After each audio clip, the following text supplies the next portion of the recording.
दर्शकों के कुछ सवालों की तरफ। यहाँ पर क्वेश्चन आए हैं सर। जीएमटीसी 710 पर इन्होंने बाय किया है। यहाँ पर क्या इनको एवरेज करना चाहिए? शॉर्ट टू मिड टर्म का इनका नजरिया है, क्या टारगेट्स रहेंगे?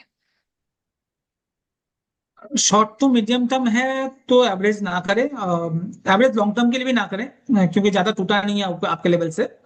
8 7 10% का करेक्शन है, बट मुझे स्टॉक काफी अच्छा लग रहा है। मीडियम टू लॉन्ग टर्म का रखें, शॉर्ट टर्म का व्यू पॉइंट ना रखें स्टॉक पे।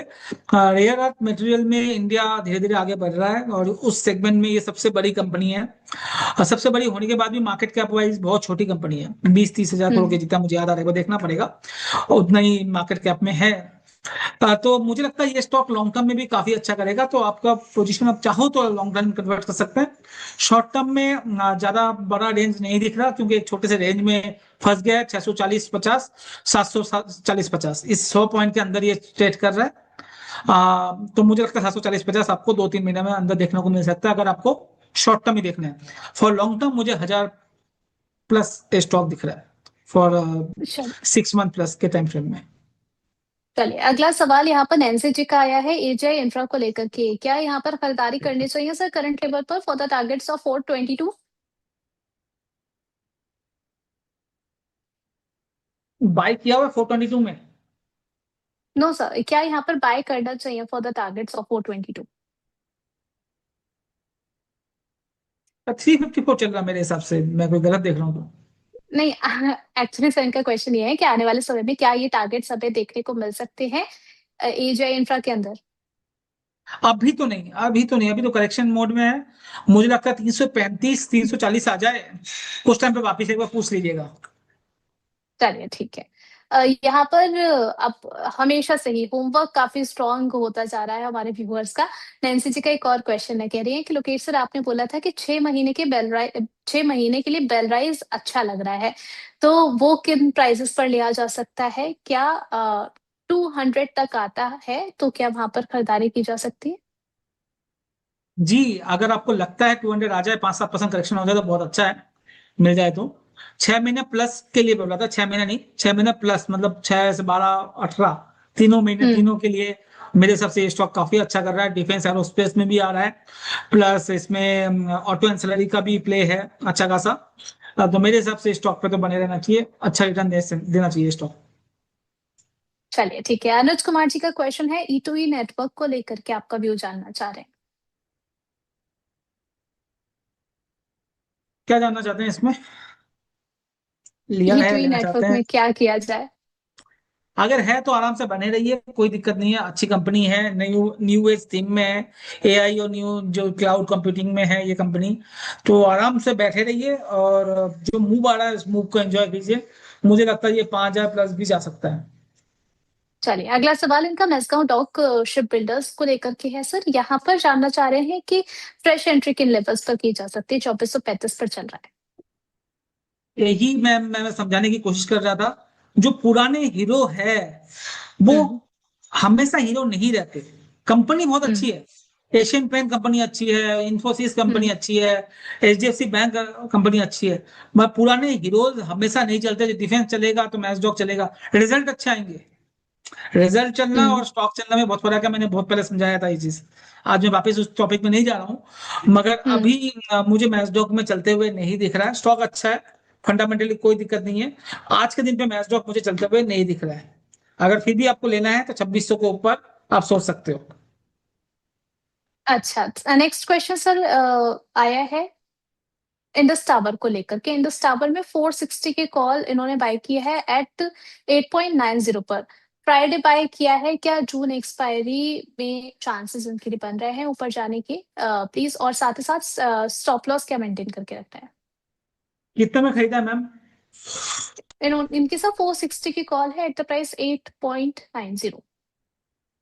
और अभी ये स्टॉक चल रहा है 3 रुपए 90 पैसा में, आधा जी। हो गया है ऑलरेडी। हम्म। आप प्लीज, वापिस please, and third time please, stop loss जब भी आप ऑप्शन में ट्रेड करें स्टॉप लॉस मेंटेन करें।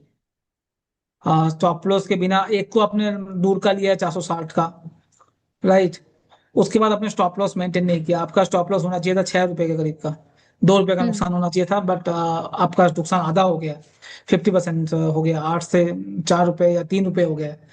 तो मेरे हिसाब से आज का करेक्शन अगर यहाँ पर ही खत्म होता है और स्टॉक कल वापिस मार्केट थोड़ा सा रिबाउंड होता है, जो चांसेस है, तो वापिस ये 340 345 तक जा सकता है इंडस टावर। उस केस हम्म। में आपका जो ये ऑप्शन है वो 6 रुपये 6.5 रुपये हो जाएगा।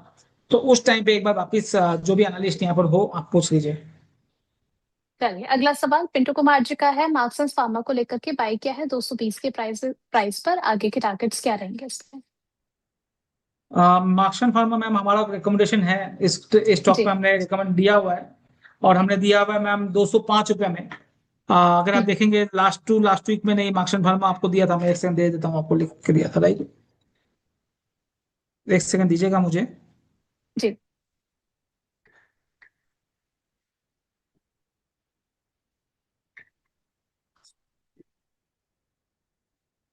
216 में दिया था मैम, 197 का स्टॉप लॉस, 260 का टारगेट दिया था। ये दिया था हमने 18 मई को, 18 मई को। अभी ऑलमोस्ट 10% के करीब का रिटर्न आपको देखने को मिल रहा है मार्क्सन फार्मा में। 260 पहला टारगेट आ भी चुका है, कल ही इसका पहला टारगेट आ चुका था 260 का, फ्राइडे को। मेरे हिसाब से स्टॉक को बने रहना चाहिए अगर किसी के पास है तो, बट हमारा टारगेट आ चुका था।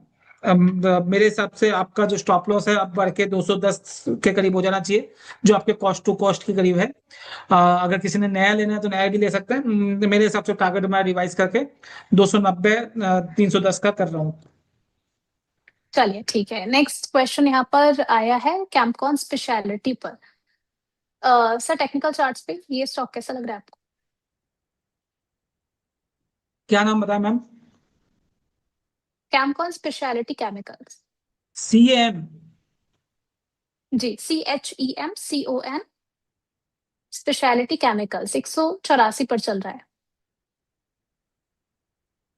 प्योरली अवॉइड है मैम, प्योरली अवॉइड है, वही डाउन ट्रेंड है, अप ट्रेंड नहीं है। सीढ़ियां बन रही है नीचे की तरफ जाने के लिए, ऊपर की तरफ जाने का चलिए नहीं तो, है। चलिए तो इन वीकली सीढ़ियों चार्ट के साथ मैं सिंपल से सिखाने की बात कर रहा हूँ, चार्ट देख के आप समझ में आ जाएगा। वीकली चार्ट डालिए, देखेंगे सीढ़ी बन रही है, किस तरह से लोग नीचे आते हैं।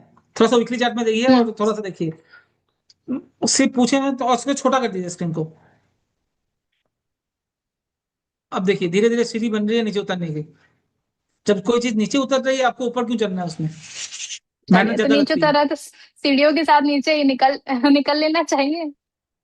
जी जी। चलिए ठीक है, आगे बढ़ चलते हैं यहाँ पर।